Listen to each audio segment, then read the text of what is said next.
So money and politics are like the two wheels that are driving the media, and somehow we have fallen in this vicious circle and we cannot come out of it. But what about the shifting paradigms of media? Like, for example, if the corporate houses which are used to finance now they change, and also the political parties that media were the spokesperson, now if the shift comes, now where should the media go? Should the shifting come simultaneously? Or do you think that no, the media is actually they have the ideology of their own, and whatever party comes, they are going to stick to their ideology? So, can we have Prakash talking about it? Thank you, Payal.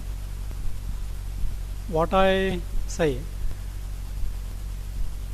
media, the ultimate aim of media is to bring truth before the public.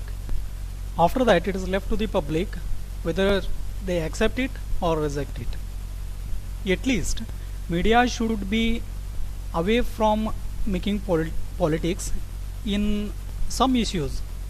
Let them make politics in an election or in any national issues where media plays an important role. But some issues like education, national interests, or in the field of army, or in the field of police, we can say, media should not politicize the issues. As I myself work for one of the medias, the very interest of media should, as I told, bring the truth. Recently we have seen the MP's bribe in the parliament, or it may be Tehelka or Bofor's case. In all these issues, what we have seen is they have paid, as we have already discussed. These are the paid media channels. Earlier there were only government medias which were in favor of truth, probably, most probably. But later the conditions completely changed in the recent years. For example, we may say any strike on campus, either the students are going to be paid, or the administrators' sides are going to be paid. Then the matter arises what these medias are. Medias are nothing but the factories. Either they should produce truth or they should produce money. And the second issue is going on right now. I would want responses in a more area specific way. For example, if you are from a place, then let us know about how media in your area or in your state is a bit are influenced by these factors, as we have called politics, money, and all these things, so that we have some specific idea of this the media functioning in the state. So because otherwise we've already talked about the general themes, now we need to be more specific to understand the politics of the area. So I would like to have your answers or your viewpoints about the area you belong to. Suppose a serious reservation on what Prakash has said means is media bringing the truth to the public, or is media manufacturing the truth for the public? Means that's very important to look at. Let me just give the example from Nepali politics. Means during the second people movement, means democratic movement in Nepal, just few years back. So what happened is the political leaders of the major political parties, so there were charges of corruption, and then now what happened is people had no choice but to accept the leadership for another political movement. And now what was the role of media? Means to portray these political leaders who already have the charge of corruption. Means will they portray them as corrupted leaders or the next political movement for democracy? Now there was a consensus between the media, means media professionals, that now what they will do is they will do everything, they will make effort to portray these political leaders as somebody who can bring change to the public. Means given that the corruption and all those charges are on them. Means we'll decide on this case later on after the democracy is there in the country. Now you want to make these leaders as heroes of the countries and let us become the follower because we have a common agenda to bring the change, to bring democracy. And when the democracy is there, now you'll bring out another this corruption charge. Means the same leader, now you will hit them with these charges of corruption. Means what is media doing? Are you bringing the truth or are you creating the truth? Because you are making them heroes of political movements, but at the same time you knew that they were the corrupt people. So it's not about bringing the truth and let people judge what they are, but it is you're trying to you are trying to manipulate, and then again the question of ethics of journalism comes in. But yeah, on this context, I agree with what Keshav is saying. For example, in Bengal, for example, party A has a newspaper and party B has a newspaper, and what happens is that the news in party paper A and paper B actually differs. The incident is the same, but the way it has been shown, the representation of the news actually changes the entire the quality of the news or the essence that we can draw from the news. So how is this that the same news comes in a different way through different papers representing different political parties, and where is the truth then? I mean, how many voices are being represented? What is the voice we should look to, or is there any possibility in this age where there are multiple media representations to actually get to the truth?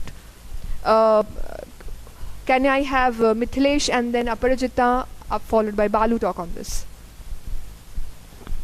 There is no direct answer to this. Is there any ways? Because we all know that there is no truth as such, and truth in absolute form. There will be manipulation, there will be distortions, and that is depending upon the subject position of the media houses, whether they belong to this party or that party. There are hardly, I said about this, because of the stiff competition that they have to face. And one interesting thing that I want to share is how same newspaper published from different regions and how it creates the hierarchy of news. So there is national news in English, there is Hindi newspaper, and then there is other regional languages newspapers.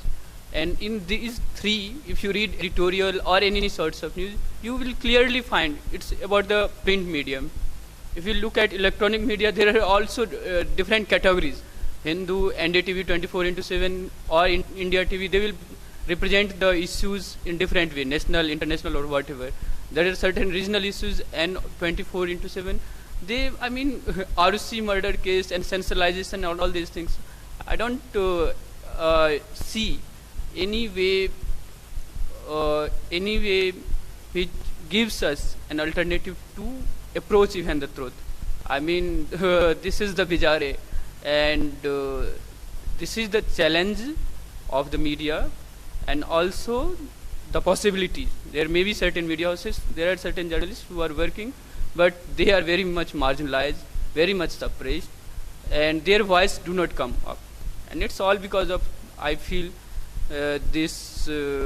what he said, that we don't actually, it depends on what we want to present, what is there, what we see, or what we want to present, what viewers want to see.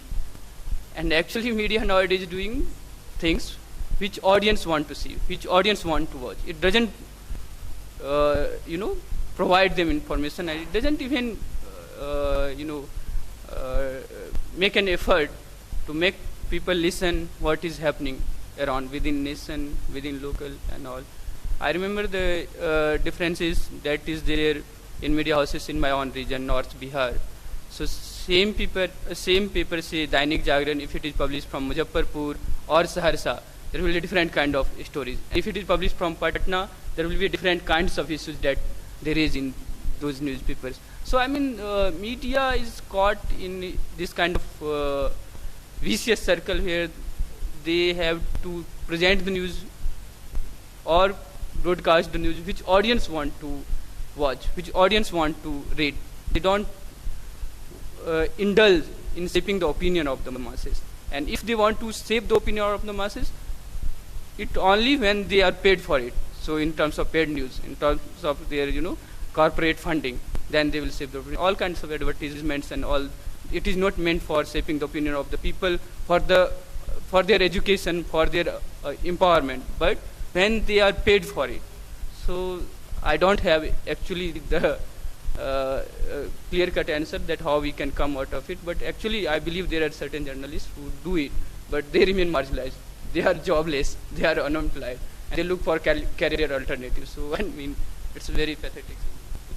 So we shall have more of this, starting from Vishnu, then Balu and Aparajita, about the same issue of what Mithilesh was talking. Can we have some more points on this if you have to add? Yeah, like it appears to be a pretty pessimistic scenario. So I was just trying to maybe point out that things are not all that bad.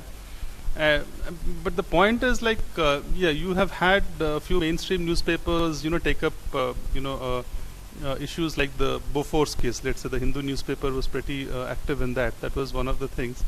But I would say that there are a few individuals who are making a difference. I mean, if at all you look at the 3G scam, for example, it was not maybe some mainstream media houses took up the cause later, but I think it was solely the work of one pioneering journalist. I forget his name. It was he who worked for about 2 or 3 years relentlessly, and then he dug out the facts in the face of threats, and you can imagine the magnitude of the scam was by some estimates almost 70,000 crores. So you can imagine the kind of odds he must have been working against. So in spite of that, at least he was successful in bringing it out. Or the Commonwealth Games, of course, you had a whole lot of media houses which were up in arms against it. And so, well, there are a few bright spots here and there, and I agree with Vishnu.